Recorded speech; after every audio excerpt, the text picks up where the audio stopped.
Hello students. आज के इस इम्पोर्टेंट सेशन में हम लोग डिस्कस करेंगे क्लास 12th की फिजिक्स का chapter electric current. Electric current से रिलेटेड हम लोग यहाँ पे स्टडी करेंगे। जैसा कि आप सभी लोग प्रीवियस क्लासेस में 9th 10th में इलेक्ट्रिक करंट की डिफिनीशंस के बारे में तो जानते ही होंगे कि इलेक्ट्रिक करंट क्या होता है। अगर इलेक्ट्रिक करंट के बारे में जनरली हम बात करें तो सिंपल सा है कि द फ्लो ऑफ चार्जेस, यानी किसी भी कंडक्टर में जो चार्जेस फ्लो होते हैं उसकी वजह से इलेक्ट्रिक करंट डेवलप होता है, प्रोड्यूस होता है ना। तो इलेक्ट्रिक करंट की अगर डिफिनीशन देखें उसके बाद इलेक्ट्रिक करंट को समझेंगे कि कैसे इलेक्ट्रिक करंट किसी भी कंडक्टर में डेवलप हो जाता है। चलिए इलेक्ट्रिक करंट के बारे में बात करें कि इलेक्ट्रिक करंट क्या है। कि electric current the flow of charge in a definite direction in a conductor is called electric current. Means जब किसी कंडक्टर में एक डेफिनेट डायरेक्शन में चार्जेस फ्लो होते हैं तो उसकी वजह से उस कंडक्टर में इलेक्ट्रिक करंट प्रोड्यूस होता है। क्लियर। अब मान लीजिए कोई एक कंडक्टर मैंने ले लिया, मान लीजिए मैंने ये कंडक्टर ले लिया। अभी इस कंडक्टर में कोई भी एक्सटर्नल बैटरी कनेक्ट नहीं है। ये एक्सटर्नल बैटरी है ना, ये क्या है, ये बैटरी है। बट इस कंडक्टर में अभी ये बैटरी कनेक्ट नहीं है। अगर ये बैटरी इसके अंदर कनेक्ट नहीं है तो क्या इसके अंदर इलेक्ट्रिसिटी प्रोड्यूस होगी? अभी इसके अंदर इलेक्ट्रिसिटी होगी, करंट होगा? नहीं होगा। क्यों नहीं होगा? क्योंकि आपको मालूम है कि किसी भी कंडक्टर्स में जो इलेक्ट्रिसिटी प्रोड्यूस होती है वो फ्री इलेक्ट्रॉन्स की वजह से होती है। मान लीजिए कंडक्टर है और इसके अंदर बहुत सारे फ्री इलेक्ट्रॉन्स हैं, बहुत सारे फ्री इलेक्ट्रॉन्स हैं और ये इलेक्ट्रॉन्स एट रैंडम मूव करते रहते हैं। मान लीजिए ये इलेक्ट्रॉन्स, बहुत सारे इलेक्ट्रॉन्स हैं, ये इलेक्ट्रॉन्स इधर मूव कर रहा है, दूसरा इलेक्ट्रॉन इधर मूव कर रहा है, ये इलेक्ट्रॉन्स इस तरीके से मूव कर रहा है। तो ये सभी इलेक्ट्रॉन्स क्या है, एट रैंडम इधर मूव करते रहते हैं। राइट। अगर हम इसकी नेट चार्ज वेलोसिटी देखें, ये इलेक्ट्रॉन्स क्या है, चार्ज है। मान लीजिए ये चार्ज इधर के लिए मूव कर रहा है, ये चार्ज इधर के लिए मूव कर रहा है। तो अगर इस कंडक्टर का हम नेट चार्ज वेलोसिटी देखें तो नेट चार्ज वेलोसिटी क्या आएगी, जीरो आएगी, है ना। नेट चार्ज वेलोसिटी क्या आएगी, जीरो आएगी, क्योंकि सभी अलग अलग डायरेक्शन में। बट अगर हम क्या करें, इस कंडक्टर में एक एक्सटर्नल बैटरी कनेक्ट कर दें। मान लीजिए मैंने इस कंडक्टर में एक एक्सटर्नल बैटरी कनेक्ट कर दिया।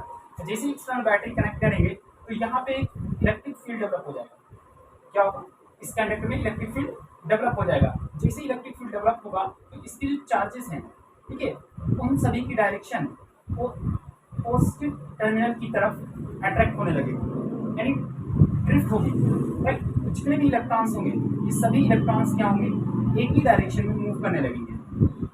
देखिए सभी इलेक्ट्रॉन्स की डायरेक्शन क्या होगी, जितने भी इलेक्ट्रॉन्स हैं सभी की डायरेक्शन क्या होगी, एक ही तरफ होगी। और जैसे ही सभी इलेक्ट्रॉन्स वन डायरेक्शन में मूव करेंगे इसके अपोजिट डायरेक्शन में करंट डेवलप हो जाएगी। तो इस तरीके से किसी भी कंडक्टर्स में हम इलेक्ट्रिक करंट को डेवलप कर सकते हैं। राइट। जैसे अभी आपने पढ़ा कि इलेक्ट्रिक करंट क्या है, द फ्लो ऑफ चार्जेस है। तो ये जितने भी चार्जेस हैं, जितने भी इलेक्ट्रॉन्स हैं, सब एक ही डायरेक्शन में फ्लो होने लगे, एक ही डायरेक्शन में। और आपको मालूम है जिस डायरेक्शन में चार्जेस फ्लो होते हैं उसके अपोजिट डायरेक्शन में क्या होती है, इलेक्ट्रिक करंट फ्लो होती है ना। तो इस तरीके से किसी भी कंडक्टर्स में हम इलेक्ट्रिक करंट को प्रोड्यूस कर सकते हैं। ओके। तो इलेक्ट्रिक करंट, अब देखिए दूसरा काम है कि करंट मेजर, यानी करंट को हम मेजर कैसे करेंगे। फॉर एग्जाम्पल के तौर पर इस कंडक्टर में कितनी करंट फ्लो हो रही है, कितनी करंट बह रही है, तो इसे हम मेजर कैसे करेंगे। सिंपल सा है, किसी भी क्रॉस सेक्शन से, मान लीजिए ये कंडक्टर है, इस क्रॉस सेक्शन से लेंगे कि इस क्रॉस सेक्शन में पर यूनिट टाइम में कितने चार्जेस फ्लो हो रहे हैं, है ना। यानी the ratio of charges per unit time is called electric current. देख लीजिए करंट मेजर, यानी the flow of charge through any cross section of the conductor in a unit time. Per unit time में किसी भी cross section से निकलने वाले electrons की संख्या ही उसकी करंट को बताएगा कि उसमें कितनी करंट फ्लो हो रही है।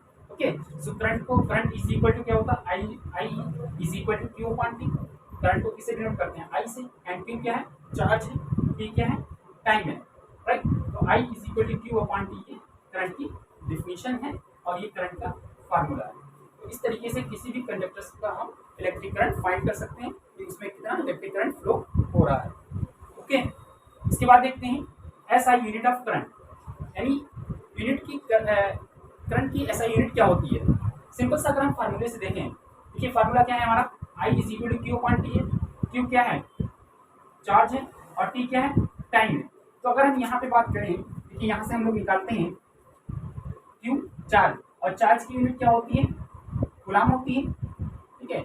और टाइम, टाइम की यूनिट क्या होती है, सेकेंड होती है। तो अगर जनरली हम करंट की यूनिट की बात करें तो क्या आएगा, कूलाम पर सेकेंड आएगा। क्या आएगा, कूलाम पर सेकेंड। लेकिन एक स्पेशल इसकी यूनिट होती है एम्पेयर। क्या होती है, एम्पेयर। ये करंट की यूनिट होती है। तो करंट की यूनिट की अगर हम बात की जाए तो करंट की यूनिट कूलाम पर सेकेंड भी होगी, और इसके साथ ही साथ करंट की यूनिट क्या होगी, एम्पेयर भी होगी। क्लियर। तो अगर कूलाम पर सेकेंड आता है या एम्पेयर आता है, दोनों यूनिटें इसकी हैं, करंट की यूनिट है। क्लियर। इसके बाद हमारा टर्म आता है इंस्टेंटेनियस करंट। अब देखिए इंस्टेंटेनियस करंट क्या है, आप लोगों ने क्लास 11th में कई बार आपने पढ़ा होगा instantaneous velocity, instantaneous acceleration, right. तो ऐसे ही इंस्टेंटेनियस करंट है।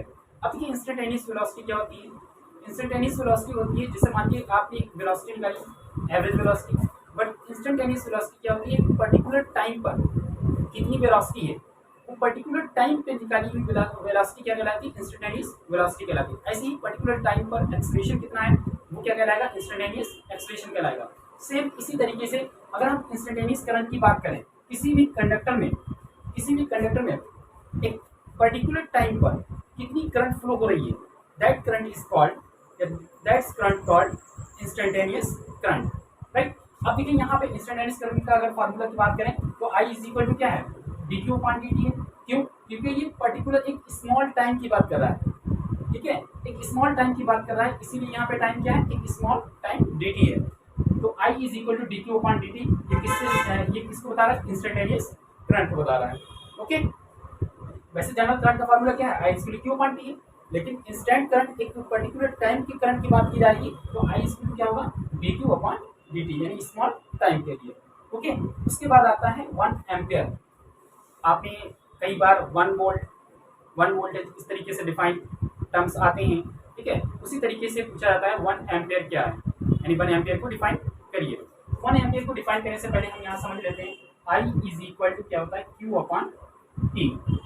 अब देखिए अगर चार्ज हम 1 कूलाम चार्ज लें, कितना, 1 कूलाम चार्ज, और टाइम कितना, 1 सेकेंड में, अगर 1 किसी भी क्रॉस सेक्शन से 1 सेकेंड में 1 कूलाम ऑफ चार्ज फ्लो हो रहा है, तो इसका मीन्स क्या है, करंट कितनी फ्लो हो रही, 1 से 1 कैंसिल हो जाएगा, क्या आएगा, 1 आएगा। अब कूलाम अपॉन चार्ज हमने अभी जस्ट पढ़ा है, कूलाम अपॉन चार्ज क्या था, एम्पियर, तो 1 एम्पियर, यानी कि किसी भी कंडक्टर से 1 सेकेंड में 1 कूलाम ऑफ चार्ज फ्लो हो रहा है, तो इसका मीन्स 1 एम्पियर करंट फ्लो हो रही है, राइट। इसको समझ लेते हैं क्या होता है 1 एम्पियर, कि 1 ampere of current is said to flow through a wire if at any cross section, किसी भी क्रॉस सेक्शन से, any cross section 1 coulomb of charge flows in 1 second, यानी किसी भी कंडक्टर के किसी भी क्रॉस सेक्शन से 1 कूलम ऑफ चार्ज अगर 1 सेकेंड में फ्लो हो रहा है, तो इट मीन्स उसमें 1 एम्पियर करंट फ्लो हो रही है। ओके। तो इसको इस फार्मूले से भी हम डिफाइन कर सकते हैं, यानी आई स्क्वायर क्या होता है, क्यू अपॉन टी होता है, क्यू चार्ज है, टी सेकेंड है। तो अगर हम 1 सेकेंड में 1 कूलम ऑफ चार्ज किसी क्रॉस सेक्शन एरिया से फ्लो कराएं, तो इट मीन्स हो गया कि 1 एम्पियर करंट उसमें फ्लो हो रही है। ओके। चलिए नेक्स्ट आते हैं। उसके बाद हमारे टर्म है करंट कैरियर्स। अभी करंट कैरियर्स क्या होते हैं, आपने मटेरियल पढ़े, solid, liquid and gases. Solid में करंट कैरियर्स क्या होते हैं, लिक्विड में करंट कैरियर्स क्या होंगे, और गैसेस में करंट कैरियर्स क्या होते हैं। कैरियर्स में होता है कि ले जाना, है ना, कैरी करना। सबसे पहले तो हम बात कर लेते हैं कंडक्टर्स एंड इंसुलेटर। देखिए इंसुलेटर में तो करंट कैरियर्स होंगे ही नहीं, क्योंकि उसमें करंट फ्लो होगा ही नहीं, है ना।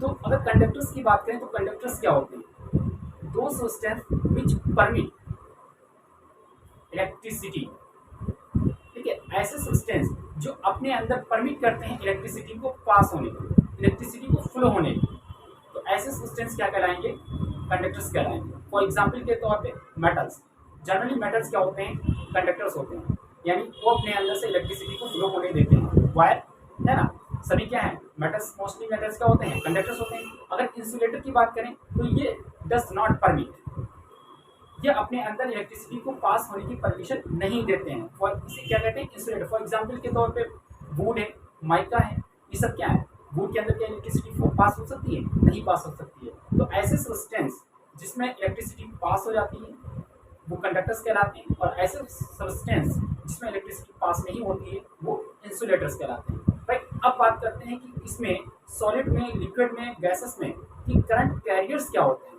किसकी वजह से करंट मूव करती है उसके अंदर, है ना। तो चलिए देखते हैं करंट कैरियर्स। सबसे पहले बात करते हैं इन सॉलिड कंडक्टर्स। देखिए कंडक्टर्स की बात की गई है, इंसुलेटर में नहीं होगा ना, तो कंडक्टर्स की बात की गई, वो भी सॉलिड कंडक्टर्स की बात की गई। अब कंडक्टर्स में क्या होते हैं? फ्री इलेक्ट्रॉन्स होते हैं। कंडक्टर्स में क्या होते हैं? हमेशा फ्री इलेक्ट्रॉन्स होते हैं, वो रैंडमली मूव करते रहते हैं। अभी जस्ट हम लोगों ने यहाँ पे पढ़ा था कि उस कंडक्टर्स के अंदर फ्री इलेक्ट्रॉन्स होते हैं, वो रैंडमली मूव करते हैं। जैसे ही हम उसमें एक्सटर्नल बैटरी कनेक्ट करते हैं तो बैटरी क्या होती है? उन चार्जेस को वन डायरेक्शन में मूव कराती है ना। तो इसी तरीके से अगर आप कह सकते हो कि इन सॉलिड कंडक्टर्स में जो करंट कैरियर्स होते हैं वो क्या होते हैं? Free electrons are the current carriers in solid conductors. ये क्वेश्चंस आते हैं कि सॉलिड में करंट कैरियर्स क्या होते हैं, लिक्विड में करंट कैरियर्स क्या होते हैं, गैसेस में करंट कैरियर्स क्या होते हैं। तो सॉलिड के अंदर करंट कैरियर्स होते हैं फ्री इलेक्ट्रॉन्स। उन फ्री इलेक्ट्रॉन्स की वजह से ही कंडक्टर्स में इलेक्ट्रिसिटी डेवलप होती है। ओके, उसके बाद करते हैं कि इन लिक्विड्स। अब लिक्विड में करंट कैरियर्स क्या होते हैं? ठीक है, लिक्विड में आपने केमिस्ट्री के अंदर इलेक्ट्रोलाइट पढ़ा होगा। इलेक्ट्रोलाइट के अंदर इलेक्ट्रिसिटी पास हो जाती है ना, इलेक्ट्रिसिटी उसके अंदर। अब देखिए इलेक्ट्रोलाइट्स में क्या होते हैं? वो आयंस में डिवाइड होता है। In conducting liquids ions are the current carriers. तो अगर लिक्विड्स में बात की जाएगी तो लिक्विड्स के अंदर जो करंट कैरियर्स होंगे वो आयंस होंगे। क्या होंगे? आयंस। जैसे आपने NaCl देखा है, ठीक है, इलेक्ट्रोलाइट NaCl है। NaCl किसमें ब्रेक हो जाता है? Na+ and chlorine minus. ठीक है, तो ये आयंस कहलाते हैं। तो अगर लिक्विड के अंदर बात की जाएगी तो लिक्विड के अंदर करंट कैरियर्स होते हैं आयंस। उसके बाद बात करेंगे गैसेस। अब गैसेस में क्या होते हैं? गैसेस में फ्री इलेक्ट्रॉन्स भी होते हैं और आयंस भी होते हैं। गैस के अंदर अगर करंट कैरियर्स की बात की जाएगी तो फ्री इलेक्ट्रॉन्स और आयंस दोनों होते हैं। वैसे तो जनरली करंट आप क्या होता है कि गैसेस के अंदर, ऐसे गैसेस के अंदर कहीं करंट फ्लो होती है? नहीं होती है। लेकिन आपने जब देखा होगा हाई वोल्टेज लाइन जब गुजरती है तो वो अपने चारों तरफ उस एयर को आयोनाइजेशन कर देती है। तो इस तरीके से वहां पर जो करंट कैरियर्स होते हैं वो आपकी करंट कैरियर्स मिलेंगे आयंस की वजह से और फ्री इलेक्ट्रॉन्स की वजह से। राइट, तो अगर आपसे पूछा जाए करंट कैरियर सॉलिड के अंदर क्या होता है तो फ्री इलेक्ट्रॉन आएगा, लिक्विड के अंदर क्या होता है तो आयंस